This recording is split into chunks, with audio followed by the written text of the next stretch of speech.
was left behind to die, until the Comanche chief stepped through the flames and changed everything. But what he saw in her, and why he claimed her as his own, is a truth you'll never forget. Thank you so much for watching and for all your comments. Let me know at the end if you like the story, and where you're watching from and why you're following this. The Texas sun beat down mercilessly on the wooden walls of Fort Griffin, casting sharp shadows across the dusty parade ground. Sarah Mitchell sat in her wooden wheelchair near the window of the small room she occupied in the back of the general store, watching the townspeople go about their daily business with a mixture of longing and resignation. 6 months had passed since the accident that had shattered her spine and stolen her parents, and in that time, she had learned a painful truth. Sympathy had an expiration date. "I don't know what we're going to do with her, Margaret." Mrs. Patterson's voice drifted through the thin walls. Sarah recognized the tone immediately, the one people used when they thought she couldn't hear them, or perhaps when they simply didn't care if she could. "She just sits there all day. Can't work, can't contribute. It's not Christian to say it, but she's become a burden on the whole community." Sarah's hands clenched in her lap, her knuckles turning white.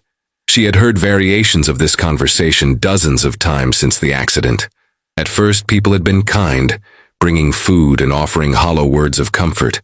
But as weeks turned to months and it became clear that she would never walk again, the kindness had evaporated like morning dew under the harsh Texas sun. "The Reverend says we have a duty to care for her," Margaret's voice responded, though it lacked conviction. Her parents were good people, God rest their souls. Good people, yes, but they're gone now, and we can't afford to feed someone who can't earn their keep. My Henry says we should send her to Dallas to one of those charity houses. Sarah closed her eyes, fighting back the tears that threatened to fall. She had once been engaged to marry Thomas Brennan, the blacksmith's son. He had broken off the engagement 2 weeks after the accident, unable to meet her eyes as he stammered about how his future required a wife who could properly manage a household. She had seen him just yesterday, walking arm in arm with Mary Louise Cooper, laughing at something she had said. The room she occupied belonged to Mr. Jenkins, who owned the general store. He had offered it out of respect for her father, who had been his business partner before the accident. But even his patience was wearing thin. Just last week he had mentioned casually that he might need the space for storage come winter. Sarah wheeled herself closer to the window, looking out at the vast expanse of prairie beyond the fort's walls. The grass rippled like water in the wind, stretching endlessly toward the horizon. Somewhere out there, she knew, were the Comanche tribes that everyone in Fort Griffin feared. Stories circulated constantly about raids, about stolen livestock and burned homesteads. The soldiers stationed at the fort spent most of their time on patrol, trying to maintain an uneasy peace that everyone knew was fragile at best. A knock at the door startled her from her thoughts. "Miss Sarah?" It was young Timothy, Mr. Jenkins's son. "My pa says to tell you that supper will be ready in an hour. He also says, well, he says he needs to talk to you after we eat." Sarah's stomach tightened. She knew what that conversation would be about. "Thank you, Timothy. Please tell your father I'll be there." The boy hesitated in the doorway, shifting his weight from foot to foot. Unlike the adults, he didn't seem to view her as a burden, just a curiosity. "Miss Sarah, can I ask you something?" "Of course." "Does it hurt? Your legs, I mean?" Sarah considered the question. Physical pain would have been easier to bear than the emotional anguish of being unwanted, but she didn't say that. "Sometimes I feel phantom sensations like they're still there, but mostly I just feel nothing at all." Timothy nodded solemnly. "I'm sorry that happened to you. It wasn't fair." His simple, honest words touched something deep inside her. "No, Timothy, it wasn't fair, but thank you for saying so." After he left, Sarah sat in silence, contemplating her limited options. She had no family left, no prospects, and no money beyond the few dollars her parents had saved. The charity house in Dallas that Mrs. Patterson had mentioned was reportedly a grim place, where the infirm were housed in crowded conditions and treated more like prisoners than patients. That evening, as she sat at the Jenkins family table, pushing food around her plate while Mr. Jenkins cleared his throat repeatedly, preparing to deliver whatever speech he had rehearsed, the sound of gunfire erupted outside. "Comanche!" someone shouted in the street. "Comanche raiders!" The fort exploded into chaos. Mr. Jenkins jumped from his chair, grabbing his rifle from above the fireplace. "Margaret, take the children to the cellar, now!" Mrs. Jenkins herded Timothy and his younger sister toward the back of the store, but she paused, looking back at Sarah with wide, frightened eyes. For a moment, Sarah thought she might offer to help her to safety. Instead, Mrs. Jenkins simply said, "May God have mercy," and disappeared down the cellar stairs, closing the door behind her. Sarah sat alone in the dining room as the sounds of battle intensified outside. Gunshots cracked through the air, punctuated by war cries and the screams of horses. She could smell smoke, acrid and thick, already beginning to seep through the walls. With determined effort, Sarah wheeled herself toward the front of the store. Through the window, she could see the fort in complete disarray. Comanche warriors on horseback swept through the streets, their movements coordinated and purposeful. Soldiers scrambled to mount a defense, but they had clearly been caught off guard. A flaming arrow struck the roof of the building next door, and within moments flames began to spread. Sarah realized with growing horror that the general store was directly in the path of the fire. The wind was pushing the blaze toward her, and she was trapped. She tried to wheel herself toward the back door, but her path was blocked by overturned furniture from the family's panicked flight to the cellar. The smoke was growing thicker, making it hard to breathe. Sarah coughed, her eyes watering as she struggled to navigate around the obstacles. "Help!" she called out, but her voice was lost in the chaos outside. "Please, someone help me!" The front window shattered from the heat, and flames began to lick at the wooden frame of the building. Sarah could feel the temperature rising, could hear the ominous crackle of fire consuming everything in its path. She tried once more to reach the back door, but her wheelchair caught on a fallen chair, and she couldn't free it. "This is how I die," she thought with strange clarity. "Not from my injuries, but from being left behind because no one thought I was worth saving." Just as she resigned herself to her fate, the front door burst open. Through the smoke, she saw a figure on horseback, a Comanche warrior with long black hair and a face painted with red and white markings. He dismounted in one fluid motion and strode toward her through the flames as if they were nothing more than an inconvenience. Their eyes met, and Sarah saw something unexpected in his gaze, not hatred or bloodlust, but a fierce determination. He was older than she had expected, perhaps in his mid-30s, with a strong jawline and eyes that seemed to see straight through her. Without a word, he lifted her from the wheelchair, cradling her in his arms as easily as if she weighed nothing. Sarah wanted to scream, to fight, but she was paralyzed by more than just her injury. She was paralyzed by the absurdity of being rescued by the very people everyone in Fort Griffin feared most. He carried her outside, where other warriors had gathered. The fort was burning in several places now, and the remaining soldiers had retreated to the stockade. The Comanche had clearly accomplished whatever they had come to do, rounding up horses and taking supplies. One of the younger warriors spoke rapidly in Comanche, gesturing at Sarah. She couldn't understand the words, but the tone was clear. He was questioning why their chief had bothered to save her, especially given her obvious disability. The man holding her, who Sarah now realized must be their leader, responded in a voice that carried absolute authority. Then, in accented but clear English, he said words that would change everything. "She is mine now." The other warriors fell silent, accepting his decree without further argument. He placed Sarah carefully on his horse, then mounted behind her, one arm wrapped securely around her waist to keep her steady.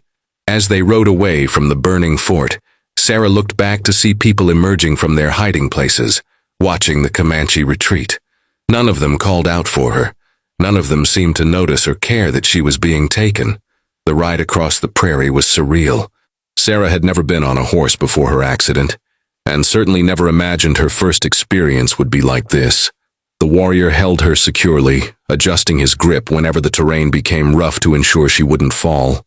The other warriors rode in formation around them, moving with practiced efficiency toward wherever they called home. As the sun began to set, painting the sky in shades of orange and red, Sarah finally found her voice. "Why did you save me?" she asked, not sure if he would understand or answer. The Comanche chief did not answer her question immediately. They rode in silence as the landscape changed around them. the flat prairie giving way to rolling hills dotted with mesquite and juniper trees.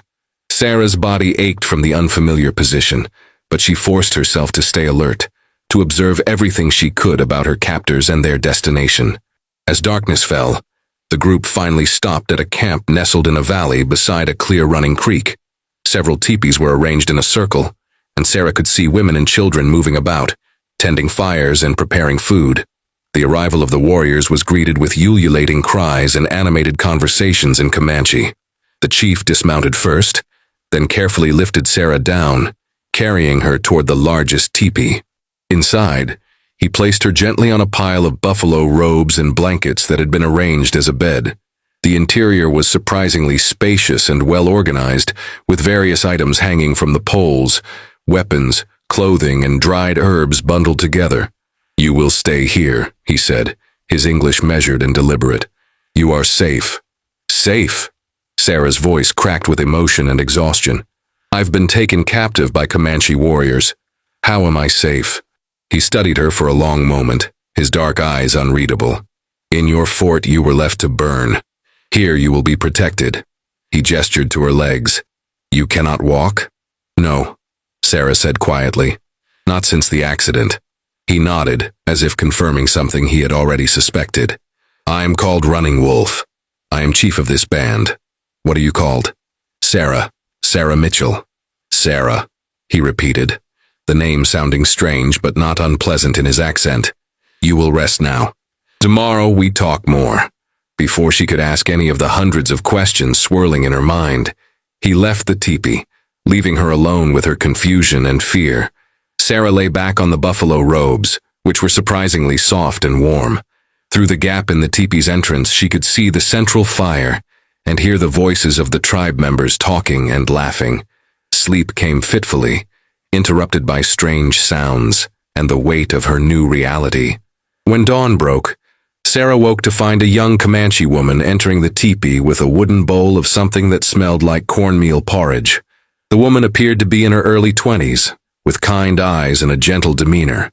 She smiled at Sarah and set the bowl down beside her, then made eating motions with her hands. "Thank you," Sarah said softly, and the woman's smile widened at the acknowledgement. Over the next few days, Sarah began to understand the rhythm of life in the Comanche camp. The young woman, whose name she learned was Gentle Rain, became her primary caretaker. Despite the language barrier, they found ways to communicate through gestures and expressions. Gentle Rain helped her with personal needs without any sign of disgust or impatience, treating her with a dignity that Sarah hadn't experienced since before her accident. Running Wolf visited each evening, sitting cross-legged near her bed and asking questions about her life before the raid. Sarah found herself telling him things she hadn't shared with anyone, about her parents' death, about Thomas's abandonment, about the slow erosion of her place in Fort Griffin's community. "In my tribe," Running Wolf said one evening, "a person's worth is not measured only by what they can do with their body. It is measured by the strength of their spirit, by their courage, by their wisdom. You have survived much pain. This makes you strong." Sarah felt tears prick her eyes. "Your people don't see me as a burden?" "A burden?" He seemed genuinely puzzled by the concept. "You are a person. People are not burdens, they are family, tribe. When one cannot walk, others carry them. When one cannot see, others are their eyes. This is how people survive." His words opened something inside Sarah that she hadn't realized had been locked tight. For the first time since the accident, she allowed herself to cry, not from despair, but from a strange mixture of relief and grief. Running Wolf sat quietly, not uncomfortable with her tears, simply present. As weeks passed, Sarah learned more about her new home. She discovered that Running Wolf's wife had died 3 years earlier from a fever, leaving him without children. He had not taken another wife, focusing instead on leading his people through increasingly difficult times, as white settlers pushed further into Comanche territory. She also learned that her rescue had not been random. Running Wolf explained, through a combination of his English and Gentle Rain's pantomimed translations, that he had seen her through the window before the raid, sitting alone while others fled to safety. Something about her situation had resonated with him, reminded him of his own feelings of isolation after his wife's death. "When I saw them leave you," he said, his voice tight with controlled anger. I saw how your people value life. They save only who is easy to save, who is useful to them. This is not the Comanche way. Sarah found herself adapting to camp life in ways she never would have imagined. Gentle rain brought her materials to work with her hands, teaching her to bead decorative patterns on leather and to prepare certain foods. Other women in the tribe began to include her in their daily activities, bringing their work to Running Wolf's teepee so Sarah could participate in their conversations, even when she couldn't understand all the words. She was particularly drawn to an older woman named Silver Fox, who reminded her of her own grandmother. Silver Fox had arthritis that made it difficult for her to walk some days, and she and Sarah developed a special bond, two women who understood physical limitation but refused to be defined by it. One afternoon, about 6 weeks after her arrival, Running Wolf entered the teepee with a serious expression. Sarah, I must speak with you about important matter. She set down her beadwork, her heart suddenly racing. What is it? You have been here many weeks now. Some in tribe ask questions about your place here. In Comanche way, when chief takes captive, there are certain expectations. He paused, clearly choosing his words carefully. But you are not truly captive. I brought you here to save your life, not to own you. I want you to understand you are free to choose your path. Choose my path? Sarah repeated. What does that mean? It means, Running Wolf said, meeting her eyes directly, that you can return to your people if you wish. I will take you back to Fort Griffin, or to any other white settlement. You can leave whenever you want. Sarah stared at him, completely unprepared for this declaration. You would just let me go? Yes, but I hope you will not go. I hope you will choose to stay, to become part of our tribe, not as captive, but as, he hesitated, as one of us. The weight of this decision pressed down on Sarah. Return to Fort Griffin, where she had been treated as an inconvenience, where the best she could hope for was charity tinged with resentment. Or stay here, among people who had shown her more genuine kindness in weeks than she had received in months from her own community. If I stayed, she asked carefully, what would my life be like? Running Wolf considered this. You would be member of tribe, protected, cared for. Your skills with beading, with preparation of food, these are valued. You would contribute as you are able, and tribe would help with what you cannot do alone. He paused again. And there is another possibility, if you are willing. Sarah's breath caught in her throat. The way Running Wolf looked at her, the careful consideration in his voice made his meaning clear even before he spoke the words. In my tribe, I am alone. No wife, no children. This is not good for a chief. People need to see their leader has family, has connection to future. He shifted slightly, a rare sign of uncertainty from this normally confident man. I have come to respect you, Sarah. Your strength, your spirit. I have seen how you adapt, how you do not give up even when life is very hard. These are qualities of good partner. Are you asking me to marry you? Sarah's voice was barely above a whisper. I am asking if you would consider this path. I do not expect answer now. This is big decision, and you must think carefully. But I want you to know that my offer is sincere. If you accept, you would be my wife in all ways, honored and respected. If you do not accept, you are still welcome to stay as member of tribe with no obligation to me. Sarah's mind reeled. 2 months ago, she had been prepared to die alone in a burning building, abandoned by everyone she knew.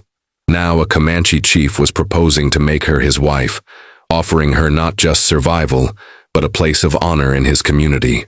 Can I have time to think about this? She asked. Of course, take all time you need. Running Wolf stood to leave, then paused at the teepee's entrance. Sarah, I want you to know something else. I do not offer this from pity. I offer because when I look at you, I see someone I wish to know better, to share life with. Your legs do not work. This is true. But your heart works, your mind works, your hands work. These are the things that matter. After he left, Sarah sat in stunned silence. Gentle rain arrived shortly after, and though they couldn't fully communicate verbally, the young woman seemed to sense that something significant had happened. She sat beside Sarah, holding her hand in a gesture of solidarity and support. Over the following days, Sarah observed Running Wolf more carefully, trying to imagine what life as his wife would mean. She watched how he led his people, with fairness and wisdom. She noticed how children ran to him without fear, how he listened patiently to disputes and found solutions that satisfied both parties. She saw how he cared for the elderly and ensured that everyone in the tribe had what they needed. She also observed how he looked at her when he thought she wasn't watching. There was warmth in his gaze, and something that might have been hope. It made her heart beat faster in a way she hadn't felt since before the accident, when she had still believed in possibilities. Silver Fox, who had become her confidant, spoke to her through Gentle Rain's translations. "Running Wolf is good man," the old woman said. "His heart was broken when his wife died. For long time he was only chief, not man. But now when he speaks of you, I hear the man returning. This is good thing." "But I'm not Comanche," Sarah protested. "I don't know your ways, your language, your customs. How can I be a chief's wife?" Silver Fox laughed, a sound like dry leaves rustling. "You learn. We teach. Important thing is not what you know now, but what is in your heart. And your heart, I think, is already becoming Comanche." Sarah realized the old woman was right. Without consciously deciding to, she had begun to think of the camp as home. She looked forward to her daily interactions with the other women, to the quiet evening conversations with Running Wolf, to feeling useful and valued. The thought of returning to white society, with its rigid expectations and judgment, filled her with dread. 3 weeks after Running Wolf's proposal, Sarah asked him to sit with her. "I have thought very carefully about what you asked me," she began, her hands trembling slightly. "And I want you to know that my answer is yes. I will marry you, if the offer still stands." The smile that spread across Running Wolf's face was like sunrise breaking over the prairie. "The offer stands. It will always stand." He took her hands in his, and Sarah felt a surge of warmth at the contact. "You have made me very happy, Sarah. I will do everything in my power to make you happy as well." "You already have," she said softly. "You saved my life. But more than that, you gave me back my dignity. You made me feel like a person again, not a broken thing to be pitied or discarded." The wedding ceremony took place a week later, conducted according to Comanche tradition. Sarah wore a dress of soft deerskin that the women of the tribe had made for her, decorated with intricate beadwork that she had helped design. Running Wolf stood beside her in his finest clothing, his face painted with symbols of protection and prosperity. The ceremony itself was simpler than the elaborate church weddings Sarah had attended in her former life, but it felt more meaningful. The tribe gathered in a circle around them as an elder spoke words of blessing in Comanche. Running Wolf translated the important parts for her, his voice steady and sure. When it came time to exchange gifts, Running Wolf presented her with a beautiful necklace made of silver and turquoise. "This belonged to my mother," he explained. "Now it belongs to you, symbol that you are part of my family, part of my heart." Sarah had prepared her own gift, a shirt she had made with Gentle Rain's help, decorated with beaded patterns that represented the union of two different paths into one shared journey. Running Wolf accepted it with visible emotion, immediately removing his current shirt to put on the new one. That night, as they lay together in their teepee, Running Wolf held Sarah close, mindful of her limitations, but making her feel cherished and desired despite them. They talked long into the night, sharing stories of their pasts and dreams for their future. "I never thought I would have this again," Running Wolf confessed. "After my wife died, I thought that part of my life was finished. I would be chief, but never again husband, never father. You have given me hope for these things." "I never thought I would have this at all," Sarah replied. "Even before the accident, Thomas never looked at me the way you do. He never listened to me the way you do. I thought I was settling for what I could get, but now I understand what it means to truly be partners." The seasons changed, and Sarah settled fully into her new life. She became fluent in Comanche, aided by her natural aptitude for languages and constant immersion. She developed close friendships with the women of the tribe, particularly Gentle Rain, who she discovered was Running Wolf's niece and had been specifically asked to care for her when she first arrived. Sarah also found ways to contribute that utilized her unique perspective. Having lived in both worlds, she could help the tribe navigate their increasingly complex relationship with white settlers and the U.S. government. Her ability to read and write English proved invaluable in understanding treaties and agreements that were presented to the tribe. But it was in her relationship with Running Wolf that Sarah truly flourished. They developed a deep partnership based on mutual respect and genuine affection that grew into profound love. He valued her counsel on tribal matters, and she learned to trust his judgment and strength.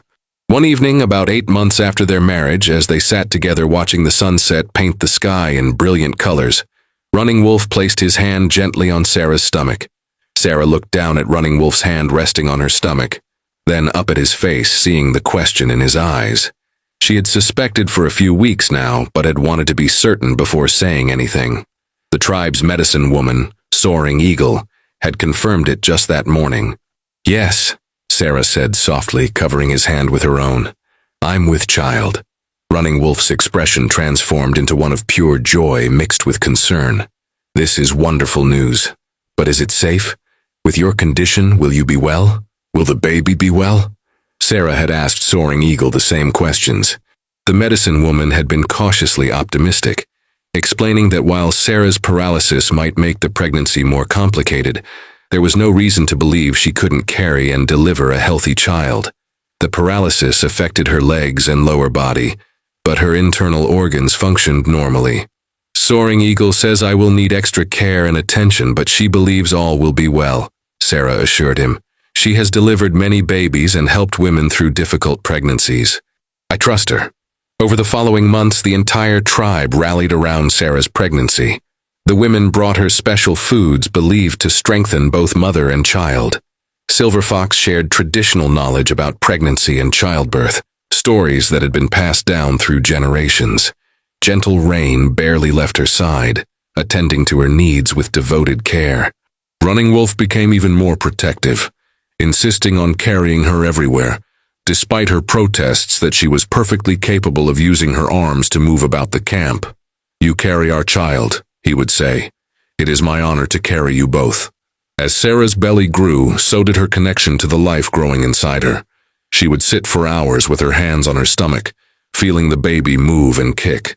It was a sensation that filled her with wonder, this new life that she and Running Wolf had created together, a living symbol of their love and the bridge they had built between two worlds. But the outside world was not content to leave them in peace. In Sarah's 7th month of pregnancy, a regiment of U.S. Army soldiers arrived at the camp under a flag of truce. Their commanding officer, Captain James Morrison, requested a meeting with Running Wolf. Sarah insisted on being present, despite Running Wolf's concerns about stress affecting the pregnancy. She had a terrible feeling about this visit, and wanted to hear firsthand what the soldiers wanted. Captain Morrison was a stern-faced man in his 50s, with gray hair and cold blue eyes. He looked around the camp with barely concealed disdain before his gaze landed on Sarah. His expression shifted to shock, then confusion, then something darker. "Mrs. Mitchell? Sarah Mitchell from Fort Griffin?" Sarah straightened in her seat, meeting his gaze steadily. "I am Sarah, wife of Running Wolf, chief of this Comanche band." "Wife?" Morrison's voice dripped with disbelief and disapproval. "We were told you had been taken captive during the raid. We've come to negotiate your release and return to civilized society." "I am not a captive, Captain. I am here by choice. This is my home, and these are my people." Morrison's face reddened. "That's preposterous. You're a white woman. You belong with your own kind, not living like a savage. And in your condition, you need proper medical care, not whatever primitive remedies these Indians can offer." Running Wolf, who had been listening silently, finally spoke. "My wife has made her choice clear, Captain. She wishes to stay. You will respect this decision." "I will do no such thing," Morrison snapped. "It's my duty to rescue American citizens from Indian captivity. Mrs. Mitchell is clearly not in her right mind. Perhaps the trauma of her capture and her obvious physical disability have impaired her judgment." Sarah felt anger surge through her. "My judgment is perfectly sound, Captain. What impaired my life was living among people who saw my paralysis as a shameful burden. Here, I am valued and loved for who I am, not pitied or discarded for what I cannot do." Morrison turned to Running Wolf. "I'm prepared to offer generous terms for her release. Horses, rifles, supplies. Name your price. She is not for sale, Running Wolf said, his voice dangerously quiet. She is my wife, mother of my child. You insult us both with this offer. The standoff continued for another tense hour, with Morrison becoming increasingly aggressive in his demands. Finally, Sarah had had enough. Drawing on every ounce of authority she had learned from watching Running Wolf lead his people, she addressed the captain directly. Captain Morrison, I will say this one final time. I am not a captive. I was left to die by the people of Fort Griffin, people who saw me as worthless because I cannot walk. Running Wolf saved my life when no one else cared whether I lived or died. He and his people have treated me with more kindness and respect than I ever received from my own community. I have married him freely, by choice, out of love. I am carrying his child, and I will raise that child here, in this tribe. Now, you can accept this and leave in peace, or you can try to take me by force and start a war. But I promise you, Captain, if you try to separate me from my husband and my people, I will fight you with everything I have. Morrison stared at her, clearly struggling to reconcile this strong, defiant woman with his expectations of a helpless victim. Finally, he shook his head. This is madness, but I can see you won't be reasoned with. I'll report back that you're here of your own free will, though I doubt they'll believe it. Don't expect any help from the U.S. government when these savages turn on you. These so-called savages have shown me more humanity than my own people ever did. Sarah replied coldly. I'll take my chances with them. After the soldiers left, Running Wolf held Sarah close, mindful of her swollen belly. You were very brave, he said, but I fear this will bring trouble. The white man's government does not like when their people choose our way of life. Let them be unhappy, Sarah said firmly. This is my choice, and I don't regret it for a moment. 2 months later, on a crisp autumn morning, Sarah went into labor. Soaring Eagle and the other experienced women of the tribe gathered in the teepee, their presence both calming and reassuring. Running Wolf paced outside, traditional for Comanche fathers but clearly struggling with the inability to be by Sarah's side. The labor was long and difficult. Sarah's paralysis meant she couldn't feel the contractions in the normal way, and Soaring Eagle had to guide her through the process with careful attention to other signs. But Sarah was determined, drawing on the same strength that had carried her through the accident, through rejection and loss, through the complete transformation of her life. As dawn broke, filling the teepee with soft golden light, Sarah finally heard the sound she had been waiting for, her baby's first cry. Soaring Eagle placed the infant on Sarah's chest, and she looked down into the tiny, perfect face of her daughter. A girl, Soaring Eagle announced with a smile. Strong and healthy, like her mother. Running Wolf was summoned immediately. He entered the teepee with uncharacteristic hesitation, as if afraid this moment might not be real. When he saw Sarah holding their daughter, his eyes filled with tears. She's beautiful, he whispered, kneeling beside them. Like the sunrise. Sunrise, Sarah repeated, smiling. That's perfect. We'll call her Morning Sun, to honor both our cultures. The baby opened her eyes, dark like her father's, and seemed to look directly at Sarah. In that moment, Sarah felt a completeness she had never imagined possible. She had lost so much, her parents, her ability to walk, her former life, but she had gained something infinitely more precious. Over the following weeks, as Sarah recovered from childbirth and learned to care for her daughter, she reflected on the journey that had brought her here. She thought about the day of the fire, when she had been certain her life was over. She could never have imagined then that being rescued by a Comanche chief would lead to the greatest happiness she had ever known. Morning Sun thrived, a healthy baby with her father's dark hair and her mother's delicate features. The tribe celebrated her birth with traditional ceremonies, welcoming her as the daughter of their chief and a symbol of hope for the future. One evening, when Morning Sun was 3 months old, Sarah sat outside the teepee with her daughter in her arms, watching Running Wolf play with some of the tribe's children. He caught her eye and smiled, that warm, loving smile that still made her heart skip a beat. What are you thinking about? He asked, coming to sit beside her. I'm thinking about how strange life is, Sarah replied. How the worst day of my life led to the best days of my life. How being abandoned by my own people brought me to a people who truly accepted me.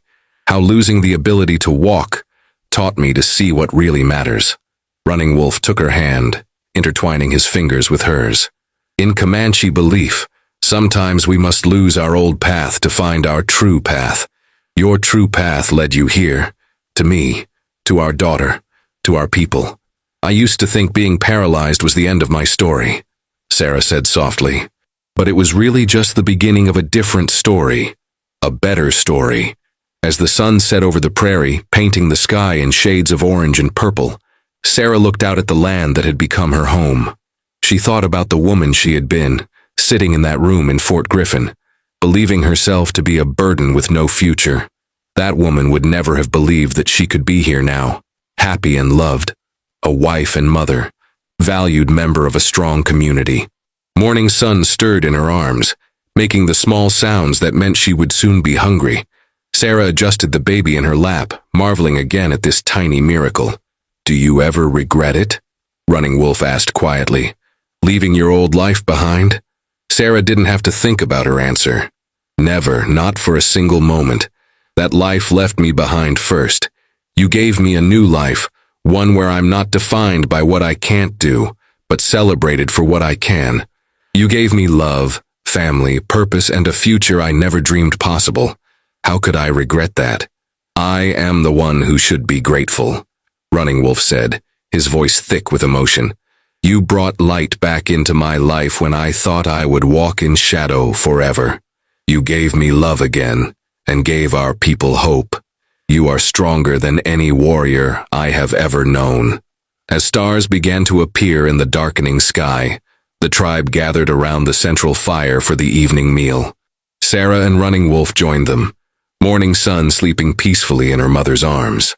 The firelight flickered across the faces of people who had become Sarah's family, people who had shown her that belonging had nothing to do with blood or race, and everything to do with acceptance and love.